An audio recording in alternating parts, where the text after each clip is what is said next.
What's on my mind sometimes when I address the idea of bringing in a corporate comedian, a humorist, Mhm. somebody who's going to bring that blend or that kind of content to the conference, there are some things to overcome. There's a predisposition, a bias, some Yes. partiality, some negative. Oh, and so talk to a little bit about that.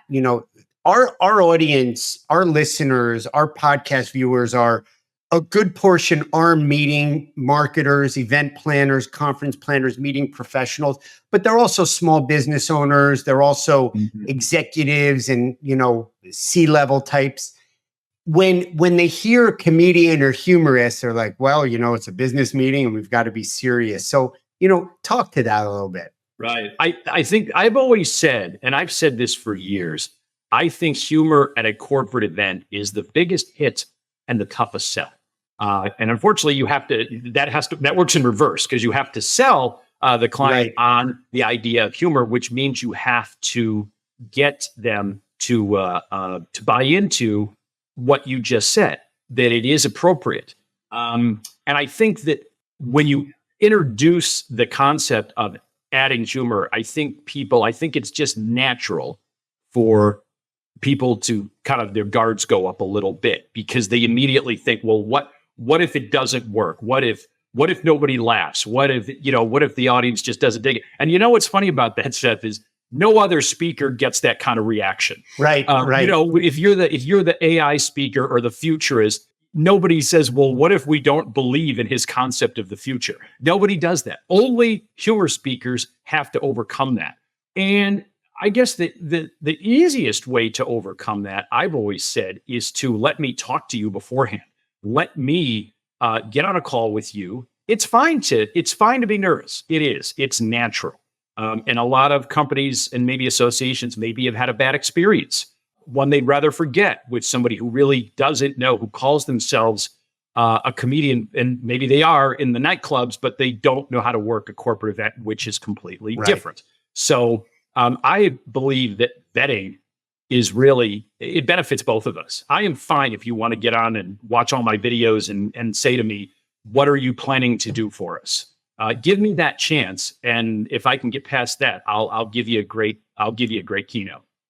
Yeah. And Greg, as somebody who's very plugged into sales energy, often the sale of getting you on the call is the sale, as opposed to, oh, just get on the call because it's time. You have to intrude, and we have to intrude on somebody's calendar, and so there is a little bit of, you have to soften the ground a little bit. And as you said, addressing, will it work? Is it appropriate? You can say it's clean, but there's funny, then there's making fun of, and you have to, an expert like you, and I'm not just saying this to blow smoke up, where is literally decades of experience where you have a breadth of a room and hundreds, if not thousands of people, and you really have to know how to kind of read the audience and know what works. And just because it's humor, I think I'm preaching to the preacher here, Greg, but just because it's humor doesn't mean that it's going to be whimsical or it's going to depreciate the content.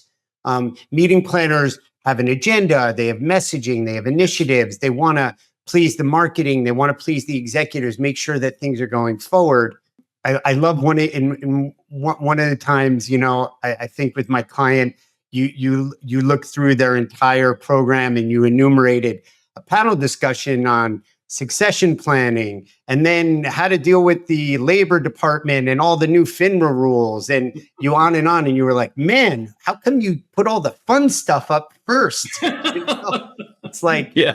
No, you're right. And I do believe, whether they want to admit it or not, I think every company, every organization likes and wants to laugh at themselves.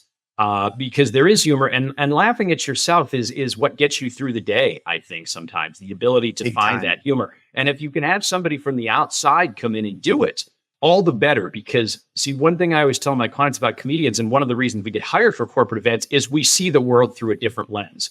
It's better that I don't have any affiliation with you.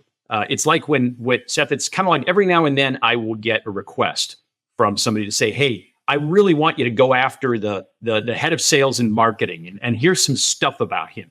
And I Right. always kind of put the brakes on that and I go, you absolutely, if that's a deal breaker, yes, but I don't think that's appropriate. I think because I don't know this person and the audience knows that I don't know this person. So for me to Right. come in and take, and talk about his golf game or, what he did last week that screwed up a deal or something on that, it just doesn't, I always say to the client, I go, you should do that because Yeah. you know him.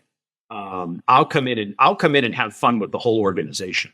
But it's not my job, I don't think, and it's not something that I think rings true to have me singling out people other than maybe just, hey, what do you do for the company? That kind of thing. I mean, I'm happy to do crowd work, but not something that's pre-planned. Right. It's not right. Exactly. I don't think. It lands as stale. I often talk when I talk to my clients about corporate humor, corporate comedian, clean comedy. Say, listen, it's not a set. It's not a nightclub show. There is messaging. There is weight to it, but it brings a spark of life to the room, and it expands the room, right? I mean, and that's kind of how I feel about it.